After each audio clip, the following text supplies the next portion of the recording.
여러분 반갑습니다. 권현 선생님입니다. 자, 지금 정시 이제 지금 대학별고사 시험을 보고 있는 시즌이기도 하고요. 수시는 지금 12월 초로 해서 지금 일단락이 났죠. 이번 연도 2023학년도, 2022년도 준비해서 가는 학생들 결과가 다 나왔습니다.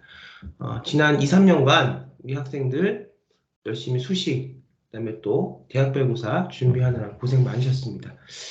자, 대학별고사와 수시의 어떤 그런 패러다임, 학생부 교과, 학생부 종합, 그다음에 뭐 논술, 면접 이런 패러다임이 지금 급박하게 변화가 되고 있는 시점입니다. 오늘은 겨울에 윈터스쿨, 우리 권영교육 윈터스쿨 겨울에 학생부 종합전형, 그다음에 학생부 교과전형, 또 논술, 대학별고사, 또 우리 더 나아가서는 문해창작, 영어연출, 수시와 실기까지 나에게 맞는 전형을 선택해서 내가 어떤 약점을 더 강점으로 만들 수 있고 나의 강점을 더 부각시켜서 내가 더 원하는 대학에 가는 게 요즘에 학습 전략이고 트렌드이기 때문에 내가 물론 공부를 내신을 잘하고 또 수능을 잘 보고 하면 좋겠지만 내가 우리 아이가 수능에 좀 맞지 않고 수능보다는 다른 것에 더 적절한 어떤 재능을 개발하면 더 그것이 맞는다고 하는 장점이라면 이제 예전처럼 수능 하나에만 매달려서 대학을 가는 것이 아니라 우리 아이에게 맞는 올바른 전략을 짜서 인서울권 더 나아가서는 스카이권 대학을 준비하는 게 맞습니다. 자, 지금 이제 겨울에 지금 시즌이 조금 이렇게 종료가 되고 나서 물론 지금 이제 정시, 수시, 정시 실기 이제 문창과 영어과 보는 학교들 1월달 이제 중순 초반 후반까지 이어지긴 할 텐데요. 어느 정도 이제 2023학년도의 어떤 2022년 마무리되면서 이제 2024학년도 내년을 바라봐야 될 텐데 그러면 이 겨울에 우리 학생들이 해야 될 건 뭐냐? 지금 이제 수능이나 뭐 이런 거 준비하는 학생들은 워낙에 수능 같은 것들은 전략적으로 말씀을 많이 해주시는 선생님들이 많이 계시니까 수능 외에 그리고 대한민국의 어떤 대학 가는 패러다임이 수능만 있는 게 아니죠. 이제 수능과 못지않은 어떤 양대 산맥으로 수시가 있기 때문에 수시도 조금 더 조목조목 뭐를 준비해서 우리 학교 학생들이 나에게 맞는 전략으로 대학을 어떻게 더 높은 대학을 가느냐의 전략. 이것이 권영교육이 추구하는 우리 학생들의 어떤 입시 전략 패러다임이기 때문에 설명을 드리면서 대학별 고사의 중요성에 대해서 말씀을 좀 드리려고 합니다. 이제 내년부터 자기소개서가 없어지기 시작을 하고 있지요. 그렇기 때문에 학생부 종합전형은 생기부의 세특이 중요하다 누누이 말씀을 드렸고 그다음에 우리 검정고시 해외고 학생부 종합전형의 가장 중요한 생활기록부가 없는 학생들은 생활기록부 대체 서식을 만드는 게 중요하다고 말씀을 드렸고요. 다 이제 공개해서 하는 방법까지 설명회까지 해서 말씀을 드렸고 그러면 무엇을 어떤 영역에 어떤 능력을 우리 아이가 길러야 대학 갈 때 우리가 조금 더 유리한 고지를 선점할 수 있는가. 그래서 지금 고등학교 1학년, 2학년 고교학점제가 이미 시행이 된 지금 시점에서 그다음에 우리 중학교 3학년 또 더 나아가서는 조금 더 저학년 학부모까지 이 수시, 지금 변하는 이 시대의 트렌드에서 가장 중요한 사고력과 능력은 무엇인가를 좀 말씀을 드리면서 대학별 고사의 중요성, 왜? 자기소개서가 없었기 때문에 대학별 고사는 더 중요하게 난이도가 올라갈 것이고 그것과 연결되어 있는 수시의 전반적인 패러다임을 설명을 드리면서 저는 이제 어떤 그런 방법만 말씀을 드리면 우리 학생과 우리 학부모님들은 그걸 잘 할 수가 없으니까 저는 이렇게 문제까지 풀어드리는 그런 강사이기 때문에 그런 이제 프로그램을 갖고 있기 때문에 조목조목 문제를 설명하면서 대학별 고사 문제를 설명하면서 거기서 우리가 길러야 될 능력, 능력이 뭔지를 우리 뭐 대안학교, 검정고시, 국제학교, 해외고 학생들 다 마찬가지입니다. 어쨌든 국내 대학으로 올 때는 국내 대학에서 원하는 능력이 무엇인가를 알아야 되기 때문에 말씀 좀 드리도록 하겠습니다. 자, 화면을 공유하면서 고려대학교가 된 입장을 좀 보면서 말씀을 드리겠습니다. 지금 이제 중요한 것은 이번 연도 시즌에서 가장 중요한 것은 뭐냐? 대학별 고사의 중요성입니다. 자, 고려대학교에서 2022학년도 고려대학교 선행학습 영향평가 자체 평가 보고서 이렇게 이제 했어요. 뭐 내용이 긴데 요즘은 긴 내용을 다 설명을 해도 조금 지루하다고 하시니까 중요한 것만 설명을 발췌해서 드리겠습니다. 자, 고려대학교에서 중요한 것은 어떻게 지금 대학교, 고려대라는 것은 이제 하나의 고려대뿐만이 아니라 서울대, 고대, 연대. 중요한 것은 뭐냐? 대학별고사의 어떤 중요성에 대해서 말씀을 드리고 있는 거죠. 자, 우선 요걸 좀 읽어보면서 시작을 하고, 다 읽을 수는 없고, 뒷부분에 말씀을 드리겠습니다. 자, 요 앞부분을 좀 보시면, 2022학년도 고려대학교 대학별고사는 이제 고려대로 국한하지 마시고 고려대뿐만이 아니라 연세대, 서울대 다 우리가 같은 레벨의 학교에서 어떤 트렌드에서 지금 아이들을 선발을 하고 있고 그 트렌드에서 중요한 능력이 무엇인가? 우리는 그 능력이 어떤 능력을 길러하는가? 이것은 여러분들이 빨리 판단을 하셔서 받아들이시 변화하는 대학 입시의 트렌드에 빨리 적응을 하시고 받아들인 학부모님들은 성공을 할 것이고 그렇지 못하고 계속 수능이라는 카테고리만 붙잡고 있는 물론 우리 아이가 수능에 맞는 아이면 괜찮지만 그렇지 않음에도 불구하고 계속 수능이라는 카테고리만 붙잡고 있으면 실패할 수밖에 없죠. 그래서 오늘은 거기에 대해서 말씀을 앞으로 좀 몇 강좌에 걸쳐서 말씀을 드리겠습니다. 학생부 종합전형에 면접고사라가 있습니다. 면접고사 아시죠? 1차에서 생계부를 다 판독을 해서 우리 뭐 전공 적합성이라든가 진로 영역이라든가 고교학점제 시대에 어떻게 생계부를 만들어 할까는 제가 말씀을 드렸습니다. 고교학점제 시대에서는 진로 선택 과목과 심화 선택 과목의 중요성에 대해서 말씀을 드렸습니다. 그 어떤 선택 과목 안에 우리 아이의 의대문 의대, 의사문 의사, 그다음에 우리 아이의 교대문 교대, 우리 아이 경영학과면 경영학과, 심리학과면 심리학과, 그 전공을 찾아가는 그 역량에 대한 그 어떤 패러다임이 하나씩 위계성이 확충되게 만들어야 된다. 그래서 고교학점제 시대의 학생부 종합전형의 중요한 것은 뭐냐? 진로 선택 과목과 심화 선택 과목의 초이스도 중요하지만 그 내용이 중요하다. 생계부의 그 내용이 우리가 마치 글을 써서 그 글로서 대학을 가듯이 생계부의 그 내용이 중요하다. 그런데 왜 면접고사가 더 중요해질 수밖에 없냐? 자기소개서가 없었다는 거죠. 대학별고사, 면접고사, 특기자 전형의 면접고사. 특기자 전형은 아시죠? 그러니까 우리가 IT 소프트웨어 쪽으로 대학을 갈 때도 학생부 종합전형 IT 전형이 있고 소프트웨어 특기자 전형의 IT 전형이 있습니다. 둘의 가장 큰 차이는 시간상 다 말씀드린 것보다는 차이만 말씀을 드리면 IT 전형 쪽의 학생부 종합전형은 생계부의 과정과 내용, 특기자 전형에서의 어떤 그 중요한 포인트는 과정과 내용보다도 결과, 우리 대학에서 요구하는 대회에서 어떻게 상을 탔고 그 상 탄 내용들이 뭐냐 이런 것들이죠. 근데 우리가 보면 특기자 전형에 기존에 예전에는 그렇게 상만 타서 조건에만 부합을 하면 이 상이라는 것은 대학에서 인정한 상들이 있어요. 우리가 이제 특기자 전형이 소프트웨어 특기자 전형, IT 특기자 전형만 있는 것이 아니라 영화과 특기자 전형과 문창과 특기자 전형들도 있어요. 각 대학의 홈페이지를 들어가 보면 우리 대학에서는 이런 상에 대한 것을 인정을 하겠다. 그래서 그것을 뭐 2-3개 정도 타면 합격선이 이런 것들이 있습니다. 그런데 여태까지는 면접고사는 좀 안 봤죠. 근데 그 결과만 충족시켜서 특기자 전형에 해당하는 결과만 내면 되니까. 근데 아니다. 이제는 특기자 전형을 보는 학생들한테도 면접고사를 보겠다. 재외국민 특별전형, 재외국민 아시죠? 3년 특례, 뭐 12년 특례. 면접고사가 없었는데 면접고사를 이제 봐요. 그럴 수밖에 없습니다. 단순히 국영수사가 시험만 바꾸는 그 학생을 알 수가 없기 때문에. 대학에서 학생부 종합전형 수시를 늘리는 이유가 있다.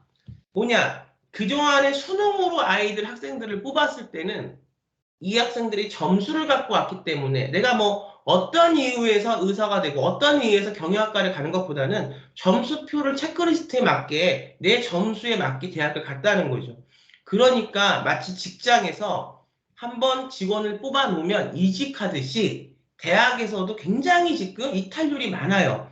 대학도 결국은 학생들이 모집이 되고 그 학생들이 그 대학을 다니면서 그 대학을 4년 동안에 다녀야 되고 또 그 대학을 나와서 그 학생들이 그 주류 본인의 어떤 전공과 관련되어 있는 그 업계에 어떤 뭐가 돼야 되죠? 하나의 어떤 큰 선후배 관계도 형성이 돼야 되고 이래서 이제 대학도 중요한 거지 않습니까? 근데 이제 보면 그렇게 수능과 어떤 그 점수에 따라서 지필고사에만 해서 학생을 뽑았더니 이탈률이 많고 정말로 뭐를 하고 싶어서 온 학생이랑 대학에서 이제 시간 강의를 하다 보면 정말로 뭐를 하고 싶어서 온 학생 그 다음에 점수에 맞춰서 온 학생은 다릅니다. 특히 대학의 수업은 지금 고교학점제 체대의 진로 선택 과목과 심화 과목처럼 발제로 이루어지는 수업들이 굉장히 많아요. 이런 어떤 창의적인 수업에서 점수에 맞춰서 온 학생들이 이탈률이 자기의 어떤 진로나 적성을 고려하지 않고 그냥 점수만 보고 온 거죠.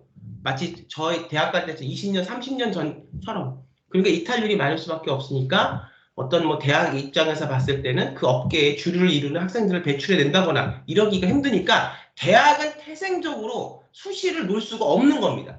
이건 대학의 입장에서 여러분들이 관찰을 하시고 대학의 입장에서 여러분이 생각을 하셔야 되고 또 두 번째는 대학의 입장은 결국은 현재 트렌드가 어떻게 가고 있냐의 입장입니다. 전 세계적인 정세를 볼 때 지금 뭐 단편적으로 애플이나 삼성 반도체나 이렇게 전기 자동차 시장의 배터리 시장이라든가 뭐 우리가 보면 SNS 어떤 그런 플랫폼 시장이 굉장히 강세를 이루고 있는 것은 없는 먹거리를 만들어내는 거죠.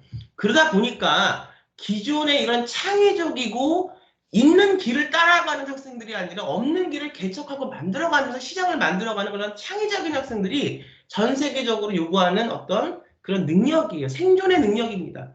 그렇기 때문에 기존의 어떤 것들을 자꾸 해서 있는 판에서 카테고리에 갇혀서 하는 것보다 창의적인 걸 만들어내는 학생들을 지금은 더 우리가 앞으로 국제적으로도 살아갈 정세에 중요하기 때문에 대학에서는 이런 학생들을 기를 수밖에 없다는 거죠. 그래서 면접고사를 갖고 천천히 보겠다. 찬찬히 학생을 보겠다.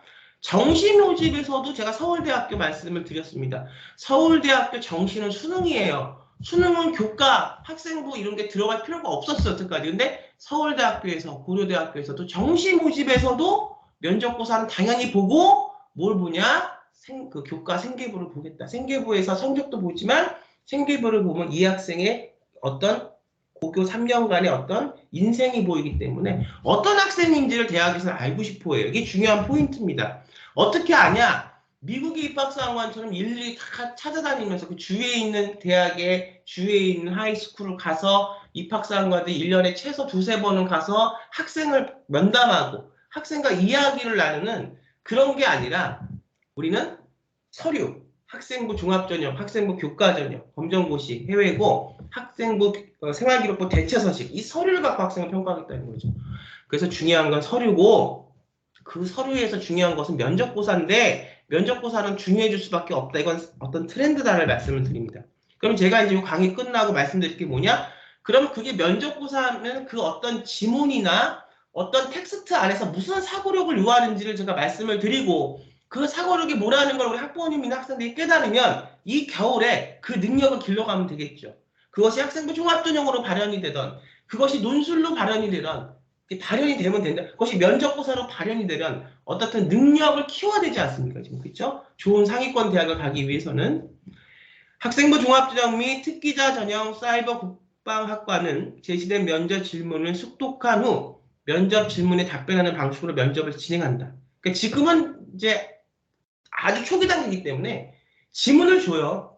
마치 논술을 조금 가져왔다고 생각하면 됩니다. 논술 같은 지문을 주고 논술을 쓰는 거고 이 면접고사는 말하는 건데 이게 제가 이제 오늘은 이걸 끝나고 좀 논술에 대해서 말씀을 좀 드릴 건데 그렇다고 제가 뭐 논술을 하고 학생부 종합전형하고는 비슷하면서 달라요. 근데 왜 제가 논술부터 말씀을 드릴 거냐? 학생부 종합전형은 학생 하나하나의 생계부의 완성도와 퀄리티와 내용, 가장 컨텐츠가 중요하다고 말씀을 드렸죠. 생계부의 내용이 중요한데 그 내용은 컨텐츠입니다. 내가 이 학과에 가서 의대를 가서 왜 의대를 오기를 원했는지 생각했는지 그 생각이 있다면 그 의대도 여러 가지 과들이 있죠. 신경정신과도 있고 내과도 있고 소아과도 있고 여러 가지가 있을 겁니다. 그럼 거기에 내가 맞는 소아과 선생님이 되고 싶다 그러면 소아과에 관련되어 있는 내용들을 생계부에 모아갈 겁니다. 여기서부터가 이제 내가 그 내용을 모으는 것이 안 되면은 문제가 좀 생기기 시작을 해요. 여기서 문제라는 건 내용이 정확하게 모아진 학생과 내용이 들쑥날쑥한 같은 의대라고 해도 신경정신과 계통으로 하면 거기에 파생될 수 있는 여러 가지 컨텐츠가 있고 정형외과 계통이라고 하면 정형외과의 컨텐츠들이 있을 것이고 그 다음에 법의학 계통이라고 하면 법의학 컨텐츠들이 있을 것인데 학생부 종합전형의 가장 중요한 부분은 뭐냐? 진로에서부터 시작이 되기 때문에 다시 말하면 학생부 종합전형은 나의 스토리, 나의 이야기, 나의 진로의 고민에서부터 시작이 돼요. 같은 의대를 간다고 해도. 그러니까 경영학과, 뭐 교대, 그 다음에 뭐 치대, 약대 다 마찬가지예요. 똑같은 내용이 나올 수가 없고 똑같은 생계부의 내용들이 기재될 수가 없는 겁니다. 정식으로 학생부 종합전형을 그렇게 진검승부를 해서 찾아가는 학생들은 그런 학생들이 생계부의 내용이 더 포괄적으로 아주 구체적으로 나온 학생하고 그냥 나는 의사가 될 거야 이렇게만 생각하고 그냥 이것저것 아무런 어떤 주관점 없이 그냥 해놓은 학생하고는 생계부 내용에서 제가 어머님들 모시고 하는 그 강연회 때 설명을 드렸지만 생계부 내용에서 한 명의 학생은 굉장히 탄탄하고 조밀할 거고요. 그냥 어떤 같은 의사가 되겠다고 해도 그냥 의사가 될 거야. 그리고 시작해. 지금 대부분의 학생들이 그러고 있죠. 이 학생부 종합전형의 정말 중요성, 어떻게 준비해야 되는가. 보통 컨설팅 한다는데 가면 여기까지는 못 건드. 이건 정말 전문정화이기 때문에 전문 영역이기 때문에 여기까지는 못 건드리고 이 아웃라인만 잡아가고 있는 거예요. 근데 뭐 내가 교과 전형으로 간다거나 나는 뭐 논술로 가는데 수능으로 가는데 그냥 뭐 학생부 종합 그 이런 생계부는 솔직히 내가 그렇게 중요하지 이런 학생들은 뭐 그렇게 준비해야 되겠지만 정말 내가 의대를 학생부 종합적으로 가야 된다. 그럼 이 생계부가 100%가 1차에 들어가는데 그렇게 대충 뭉뚱그려서 준비한 아이의 생계부의 혹은 생계부 대체서식의 컨텐츠와 조밀하게 준비하고 조밀하게 대학의 관점에 맞게 준비한 아이의 생계부의 컨텐츠는 다릅니다. 이 영역과 같은 학생부 종합전형을 준비해도 이 영역과 이 영역은 프로와 비프로의 차이가 너무나 이것은 극명한 차이기 때문에 뭐 아시고 이제 설명을 들으셔야 되는데 관심이 없으시면 이게 얼마나 어떤 영역인지를 모르시면 똑같아 보일 수밖에 없죠. 근데 제가 설명해 드리는 것은 학생부 종합전형은 개인의 어떤 생계부가 분석이 다 끝나고 나서 그 다음에 거기에 맞게 면접이 오는 거예요. 학생부 종합전형 면접고사. 우리가 MMI 면접이라든가 의대 면접이라든가 일반 전형 우리가 보면 일반학과 면접, 뭐 인문대 면접, 사회과학계 면접도 그 생계부가 분석이 되고 나서 이 생계부에서 길러진 관점에 맞게 어떤 거요? 내 아이가 생계부에서 길러진 관점에 맞게 면접의 문항에 있어서 답이 달라지는 거예요. 근데 제가 왜 이것을 그렇게 이건 대중관계할 수 없는 이유가 뭐냐면 한 아이의 생계부를 완전히 까야 됩니다. 근데 이건 조금 대중관계하긴 저도 저는 강의를 할 때 가르치는 것에 대해서 그렇게 인색하지 않습니다. 다 퍼드리고 싶고 정말 필요한 학생들은 제대로 해서 대학을 가고 싶어요. 도와드리고 싶습니다. 지금 이게 15년, 16년째 지금 이 일을 하고 있는데 그렇게 유튜브 보고 선생님하고는 제가 한 번도 만나 뵙지 못했지만 어딘가에서 유튜브를 보고 선생님이 하라는 대로 준비를 하니까 되더라고요. 한 학생들이 저한테 항상 이렇게 시즌이 끝나면 제가 얼굴 보고 가르친 학생 외에 얼굴도 모르는 학생들이 그렇게 저한테 전화들을, 문자들을 해주세요. 그래서 도움이 되고 싶은데 이것은 개인적인 것이 다 그대로 드러나야 되기 때문에 굉장히 힘들다. 그럼 뭘로서 제가 도움을 드리고 그 과정에 그 어떤 어빌리티 능력의 향상에 도움을 드리냐? 논술이에요. 논술하고 약간 다르긴 하지만 논술을 우리가 대중 강의할 때 논술을 갖고 말씀을 드리면 그것이 연결이 될 수 있는 지점이 있다. 자, 그래서 정시 모집에도 이제는 면접고사뿐만이 아니라 수능에도 뭐가 들어간다. 서울대 고려대학교에서 생계부가 들어간다. 생계부 내용이 중요하다. 이렇게 말씀을 드립니다. 자, 학생부 조합전 및 특기자 전형 뭐 해서 면접된 그 질문에서 나오고 아직은 초기 단계니까 연습을 하면 되고 특기자 없는 사이버 국방 학과를 제한 다른 모집단위 지원자가 제출한 서류를 기반으로 한 면접을 진행한다. 쭉 나옵니다. 정말 중요한 거는 여기서 그 어떤 식으로 나온가를 먼저 보면서 논술도 말씀을 드려야 되니까 시간 안배가 중요하니까 시험 문제는 이번에 고려대학교에서 이렇게 냈어요. 자, 보면 이거는 논술고사, 면접 및 구술, 선다형고사 중에서 두 번째 면접 및 구술입니다. 이제 제가 그 시간 날 때마다 좀 말씀을 드릴 거는 상위권 학생들의 대학 가는 방법이 따로 있고요. 하위권 학생들의 대학 가는 방법이 따로 있습니다. 근데 중요한 거는 중간에 있는 학생들. 그러니까 내가 상위권도 아니고 하위권도 아니고 한 3, 4등급 돼요. 근데 나는 상위권 대학을 가고 싶다. 여기 있을 때 방법이 따로 있고요. 나는 3등급, 4등급이다. 근데 일반적인 그냥 3, 4등급 대학을 가고 싶다는 여기에 대한 방법이 따로 있고요. 나는 5, 6등급인데 서울권에 있는 뭐 고려대, 서울대, 연대는 못 가도 5, 6등급인데 나는 서울권에 있는 혹은 경기권인데 아주 서울권과 가까운 거의 경기권이지만 서울권이라고 할 수 있는 대학 가겠다. 5, 6등급. 이 방법들이 다 달라요. 제가 클로징 오늘 그 강의할 때 말씀을 드렸을 때 가장 중요한 거 예전에는 점수에 맞게 갔습니다. 지금은 뭘 생각해야 되는 시대냐? 점수가 이만큼 나와요.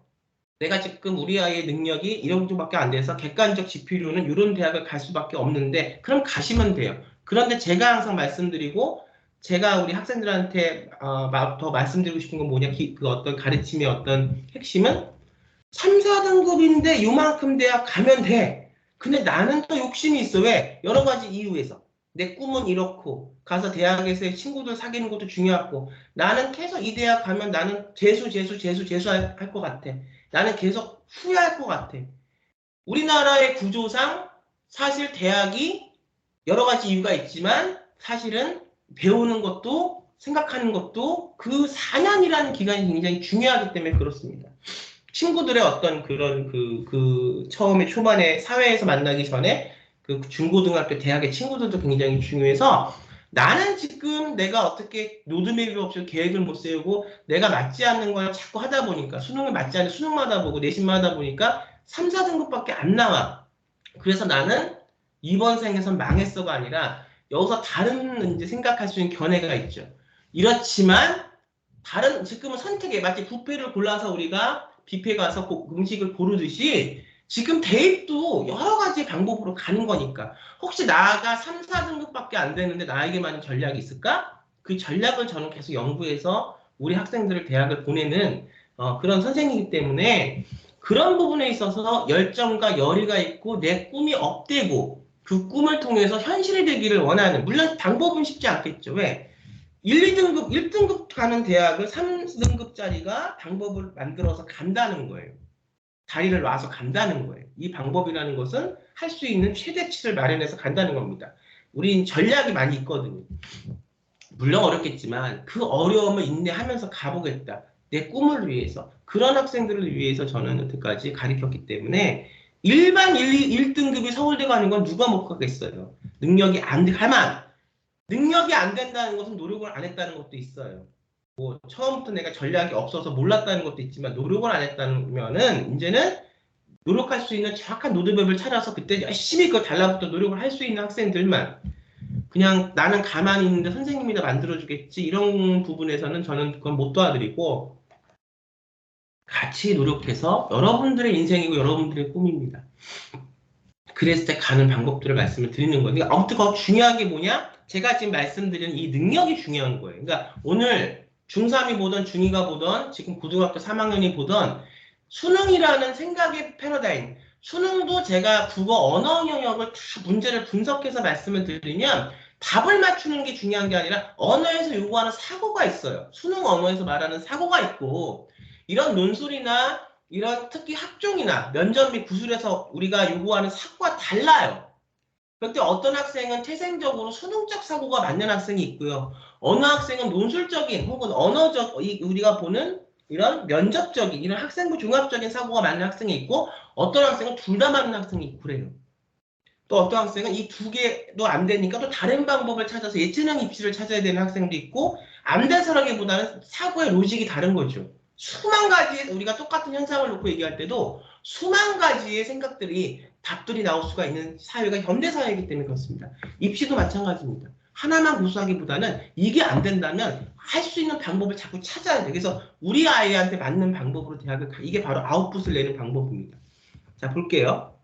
제가 요거 시간이 좀 해서 요거 설명하고 이제 논술로 넘어가 설명을 드려야 되는데 시간이 될지 모르겠어요. 제가 설명해 드리겠습니다. 지금 이거는 고려대학교에서 나오는 면접 및 구술 예시문이에요. 한번 뭘 물어보는지를 볼게요. 기억의 바탕으로 특성을 니은 디귿에 제시된 행복. 니은 디귿에 나오겠죠? 제시된 행복이에요. 제시문 나의 내용을 참고하여 기억의 경애는 소극적 공리주의라는 견해를 뭐하냐? 비판하래요. 비판이라는 게 뭐냐? 무조건 안 좋다, 이건 나쁘다가 아니라 비판의 정의는, 사전적 정의는 옳고 그름을 따진다가 비판입니다. 보시면 기억의 특성을 바탕으로 니은 디귿에 제시된 행복에 대한 관점, 무슨 관점? 여러분의 관점. 논술은 여러분의 관점이 물론 들어가지만 논술은 출제자의 관점도 그 안에 들어가요. 근데 여기서는 기억의 특성을 바탕으로 니은, 디귿에 제시된 행복에 대한 여러분의 관점. 재심은 나의 내용을 참고해서 기억의 견해를 비판하는 것도 여러분의 관점. 재심은 가의 소극적 공리주의를 반영한 정체를 예를 들고 그것의 순기능과 역기능은 우리가 사회학적인 관점. 여러분들이 나의 관점이 세워졌어요. 학생부 종합전형을 준비하면서 내가 신경정신과 아동의 예방의학을 제가 이끄는 그 이유가 또 있죠. 왜냐면 한번 어렸을 때 트라우마나 ADHD나 어떤 정신과적인 어떤 것이 발현이 됐을 때 그것이 그냥 넘어가 버리면 우리 사회에서는 어렸을 때 빨리 고쳐야 되는 것을 고쳐주지 않고 넘어가 버리는 부분들도 굉장히 많아요.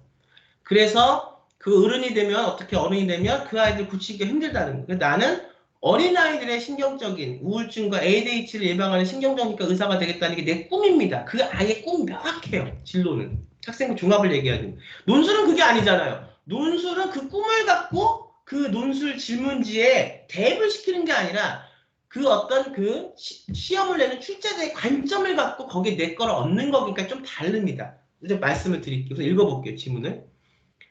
고전적 공리주의가 벤담과 밀은 행복은 그 쾌락이라고 불행은 고통이라는 인식을 공유하며 고전적 공리주의자가 나왔습니다. 행복은 곧 쾌락이고 불행은 고통이라는 인식을 공유했대요. 고전적 공리주의이며 인간 행위의 목적을 고통을 피하고 쾌락을 늘리는 것에 두었다. 특히 이들이 중시한 것은 최대 다수의 최대 행복이 공리주의죠. 배웠을 겁니다. 최대 다수의 최대 행복.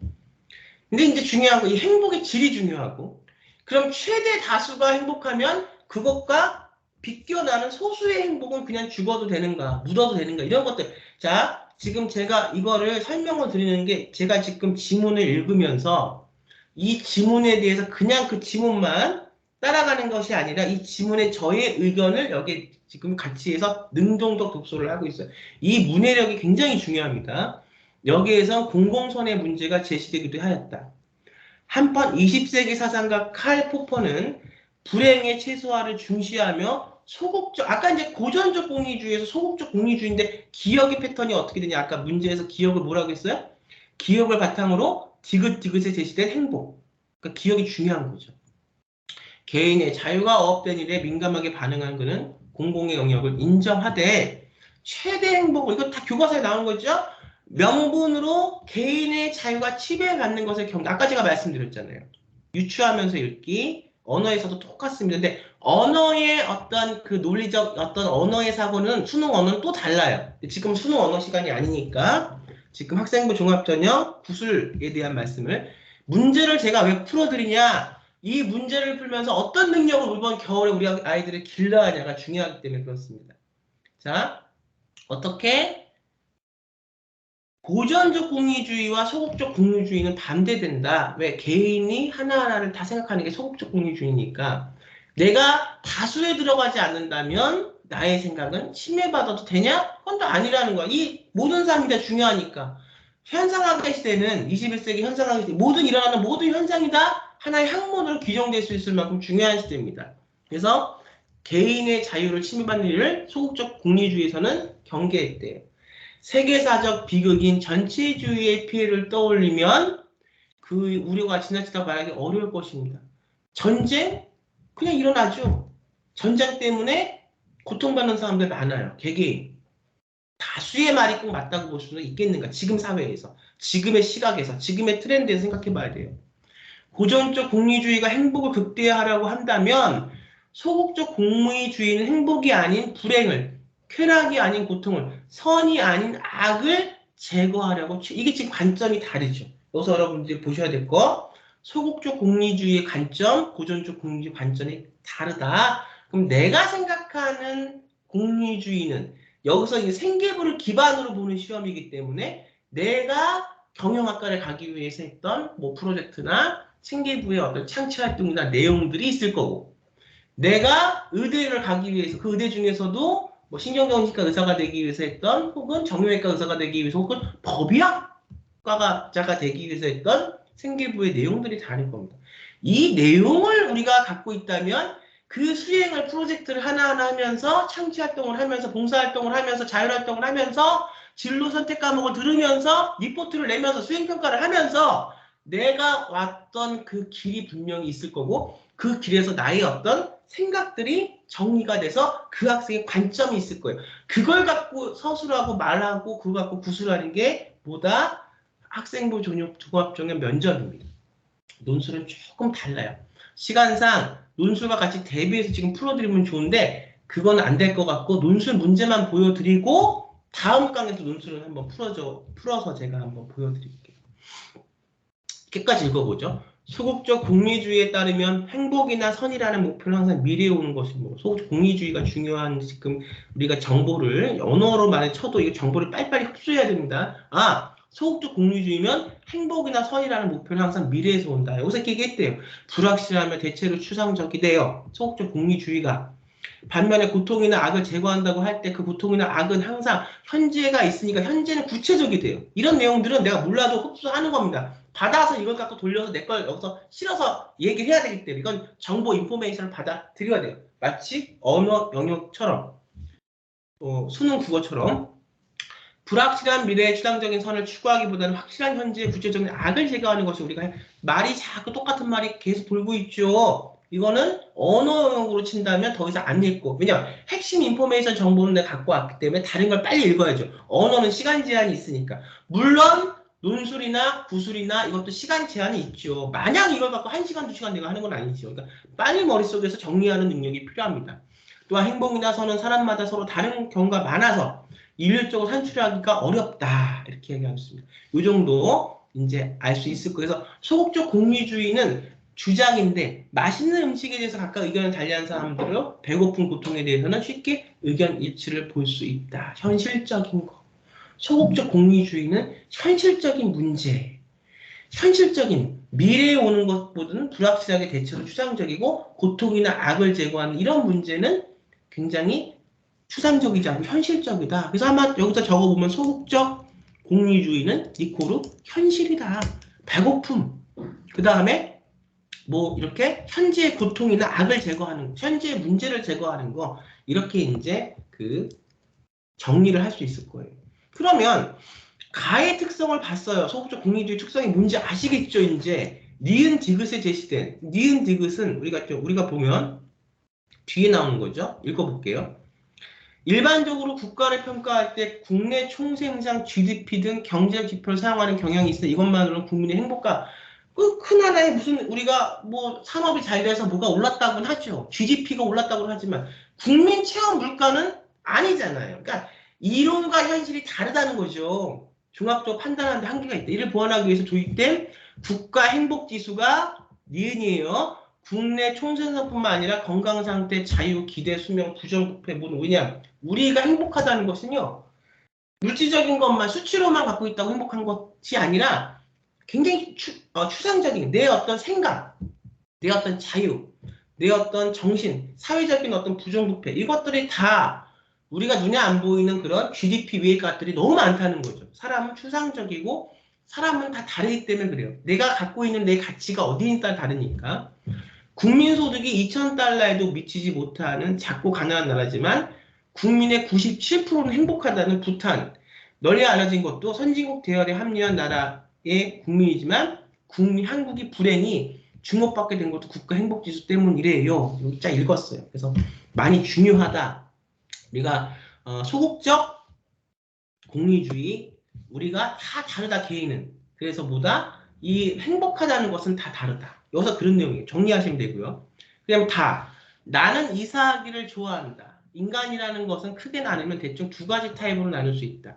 즉 이사하기를 좋아하는 인간과 싫어하는 인간이다. 여기서 이사하기를 좋아하는 인간과 싫어하는 인간 딱 둘로 나눴어요. 이것은 yes or not입니다. 둘 중 하나는 나눠지는 거고 나는 이사하기를 좋아한다고 그렇게 이제 하나의 관점을 냈어요.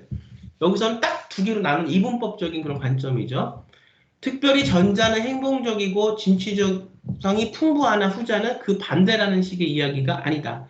단순히 이사하기를 좋아하느냐 싫어하느냐는 특히 단순한 차원의 이야기다. 짐을 챙겨 동네에서 동네로 집에서 집으로 옮겨 다니려면 정말로 행복한 기분이 든대요. 뭐라고요? 짐을 챙겨서 동네에서 동네로 집으로 집으로 옮겨 다니면 행복하대요. 그렇다고 해서 내가 적극적인 인간인가 하면 그렇지도 않다. 오히려 그 반대로 생활 습관을 바꾸거나 사물에 대한 가치 판단을 바꾸거나 하는 걸 극단적으로 싫어하는 편이다. 양복만 해도 15년 전과 거의 같은 것을 입고 있다. 하지만 이사 가는 것만은 좋아합니다. 그러니까 사람은 다 이중적일 수도 있고 다 너무나 다양적이라는 거죠. 난 이사 가는 걸 좋아하는데 또 난 보수적인 거예요. 양복만 해도 벌써 15년째 입고 있다는 거죠. 한 양복을. 이사의 좋은 점은 모든 것을 무로 만들 수 있다는 것이다. 이유가 중요합니다. 내가 왜 이사를 좋아하는가? 모든 것을 나는 무로 만들 수 있다고 생각한대요. 여러분들도 논술을 하든지 학생부 종합전형에서 이렇게 면접 보사를 보든지 여러분의 관점이 있어야 되고 그 관점이 될 수 있으면 논리적이면서도 여러분을 잘 드러낼 수 있는 여러분들 것만의 독특함이 있어야 됩니다. 하나의 의미를 여러분들이 잘 선택해서 여러분들의 의미를 그 안에 실으면 이사 가는 것을 갖고도 이렇게 독특함을 표현할 수가 있는 거예요. 이사의 좋은 모든 점은 나는 무로 만들 수 있다는 것은 내야만이 낼 수 있는 하나의 관점이죠. 마치 우리가 문해 창작이나 영화 연출에서 제재를 받았을 때, 주제를 받았을 때 글을 쓰듯이 그것에 대한 여러분들의 삶의 의미를 그 안에 넣는다면 굉장히 평범한 것이 독창적이면서 독특한 것이 될 수 있다는 겁니다. 이런 게 사실 굉장히 중요한 여러분들의 능력을 기르어야 되는 힘이에요. 이웃과의 교제. 논리적인 이유를 대고 있어요. 그냥 말하는 것이 아니라 왜 나는 이사의 좋은 점을 모든 것을 무로 만들 수 있다고 생각하냐? 이웃과의 교제, 인간관계, 그 밖에 온갖 일상생활에서의 자질구레한 일, 그러한 것이 모두 전부 순식간에 소멸되어 버리기 때문에 무가 된다. 이 쾌감은 한 번 맛보면 결코 잊어버릴 수가 없다. 야반 도주야말로 이사의 기본적 원형이다. 조금 짓궂은 그런 말을 하고 있죠. 나는 지금까지 굉장히 여러 번 이사를 하고 여러 곳에 살았으며 여러 종류의 사람들과 상종을 해왔다. 그리고 그때마다 모든 것을 무로 만들어 지금의 이것을 비판하기보다는 이 사람의 생각을 존중해 주는 게 중요할 것 같습니다. 저는 이렇게 생각하진 않아요. 저는 제가 그 인간관계나 이웃과의 교제나 이런 거 저는 굉장히 소통이 중요하다고 생각하지만 이분은 아닌데 그렇다고 내가 이 사람을 공격할 것인가? 그건 아니에요. 존중을 하면서 가겠습니다. 이것이 문제 푸는 사람의 기본 자세입니다. 왜? 학생부 종합전형 생계부를 해오면서 나와 다른 타인의 말에 경청하고 그 타인과 내가 다른 점을 인정하면서 상반합의 원리, 두 어떤 다른 점을 갖고 더 나은 걸 만들기 위해 노력해온 학생이 시점이기 때문에 그렇습니다. 자, 그러면 이제 아셨겠죠? 기업, 소극적 공리주의의 관점으로 여러분들은 니은 국가 행복 지수는 국내 총생산 아니라 건강 상태, 자유, 기대 수명, 부정부패 등을 바탕으로 짓게 되는 거죠. 굉장히. 그다음에 디귿. 이건 굉장히 어떤 행복한 기분이 드는 디귿은 어떻게 보면 굉장히 좀 이질적인, 저의 어떤 상식으로는 이질적인 그런 행복이에요. 자, 여러분의 관점을 평하십시오. 생계부가 여러분들이 원하는 그 직업, 그 학과에 오기 위해서 여러분 노력했던 그 내용들이 컨텐츠가 여러분들 마음속에 있을 겁니다. 생계부에는 구체적으로 적혀 있을 것이고요.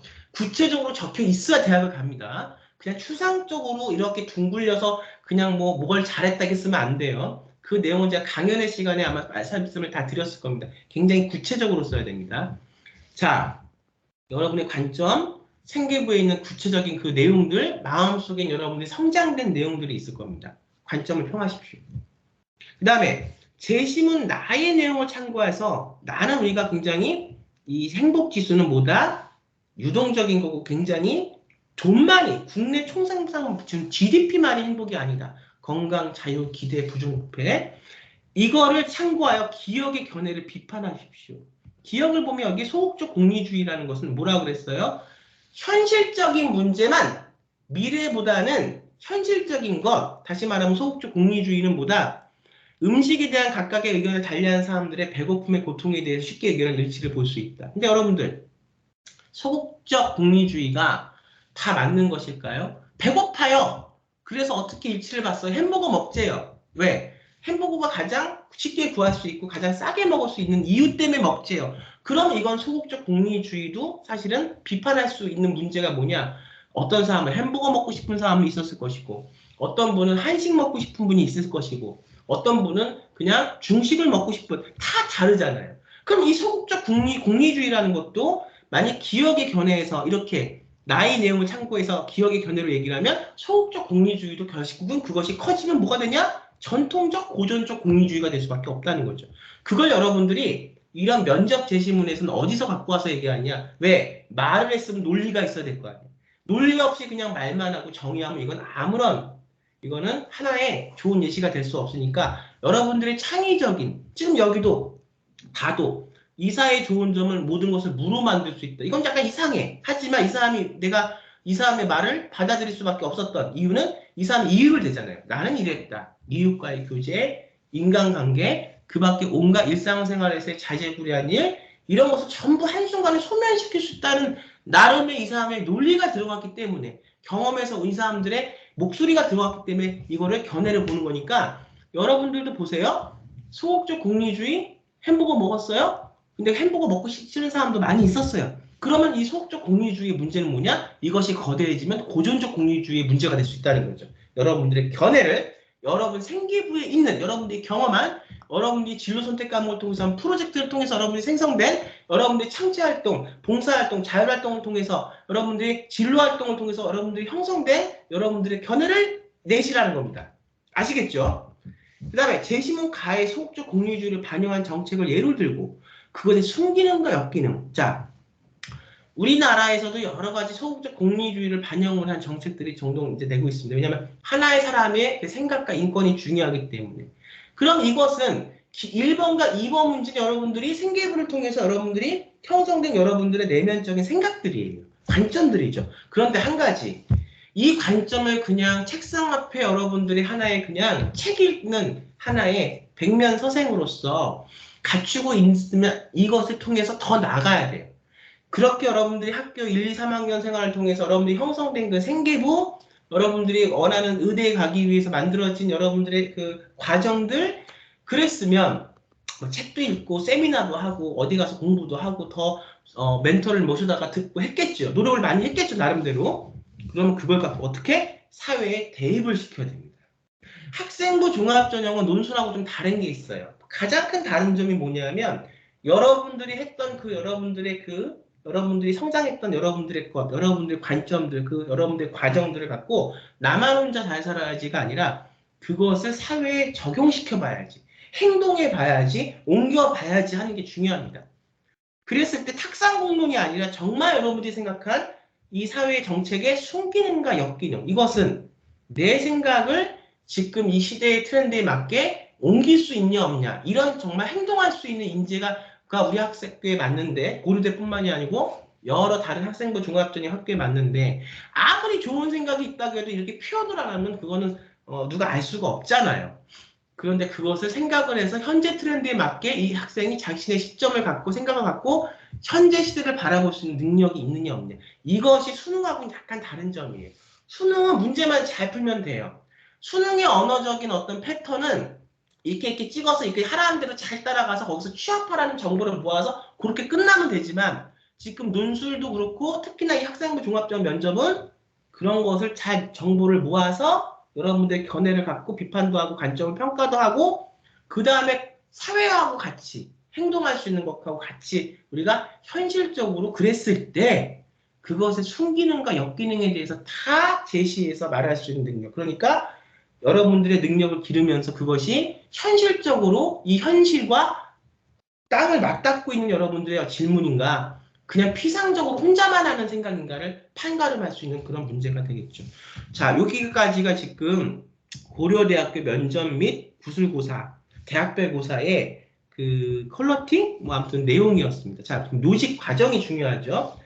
자, 그러면 제가 이번 겨울에는 이 능력을 길러야 된다고 누누이 말씀을 드렸습니다. 자, 요거 하나만, 문제까지 풀 수는 없고, 그러면 제가 한번 논술 문제를 공유해서 논술 문제가 어떤지 한번 볼게요. 지금 방금 봤으니까 이제 머릿속에 다 있으실 거예요. 그 어떤 내용들이. 자, 보겠습니다. 이것은 부산대학교의 논술 문형 2022학년도 논술인데, 부산대가 됐던 뭐 연세대가 됐던 서울대가 됐던 고려대가 됐던 중요하지 않아요. 부산대 정도면 거의 무슨 급이냐, 우리 서울권에서는 이 스카이권이죠. 다 아시죠? 자, 그러면 그 같은 어떤 그 레벨의, 비슷한 레벨의 학교. 자, 문제를 보겠습니다. 논술은 좀 다르다. 논술은 어떻게 문제가 나냐.